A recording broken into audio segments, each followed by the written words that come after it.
दोस्तों एक बार फिर से भोजपुरी के पावर स्टार पवन सिंह लखनऊ में अपने नए नए एल्बम सॉन्ग का शूटिंग करना चालू कर चुके हैं। लगातार कई सारे गानों की शूटिंग कंप्लीट की गई है पिछले दिनों।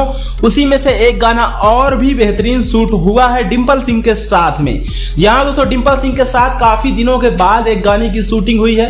पावर स्टार पवन सिंह के साथ डिंपल सिंह बहुत दिनों बाद नजर आपको आने वाली है। हालांकि पहले इन दोनों के गाने आते थे, लेकिन जानते हैं भोजपुरी में विवाद अक्सर होता रहता है, आए दिन कुछ ना कुछ छिड़ जाता है और उसी चक्कर में विवाद हो जाता है तो फिर किसी के साथ कोई काम नहीं करता है। लेकिन फाइनली दोस्तों पिछले रात एक नए गाने की शूटिंग हुई है जिसमें आपको पावर स्टार पवन सिंह के साथ में डिंपल सिंह देखने को मिलने वाली हैं।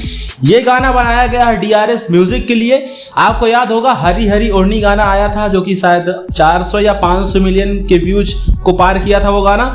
तो उसी चैनल के लिए गाना बनाया गया है। DRS म्यूजिक से बहुत ही अच्छे अच्छे गाने रिलीज किए जाते हैं, तो ये गाने से भी काफी ज्यादा उम्मीद है। गाना बहुत अच्छी तरीके से शूट हुआ है। पावर स्टार पवन सिंह का क्या कुछ लुक होने वाला है, क्या कुछ वो ड्रेस पहनने वाले हैं गाने में, सब कुछ आपको फोटोज के माध्यम से अंदाजा लग जाएगा। इसी के साथ दोस्तों भगवान का रस गाना जो 5 मिलियन व्यूज क्रॉस कर चुका है, भगवान का रस, और काफी तेजी से गाना वायरल भी हो रहा है। अभी तक इस गाने के बहुत सारे रील्स भी बन चुके हैं। तो भगवान का रस गाने को आप लोग सुनते रहिए। और जैसा कि जो पिछला गाना आया था वो भगवान का रस ही आया था, तो इस हिसाब से थोड़ा भी समय लगेगा नया एल्बम लाने में, क्योंकि पिछला जो गाना है वो उठ रहा है, मार्केट में बजना शुरू हो रहा है। एक सैड सॉन्ग भी है तो थोड़ा सा समय लग सकता है, बट हाँ गाना पहले से वायरल था तो गाना अच्छी तरीके से चल रहा है।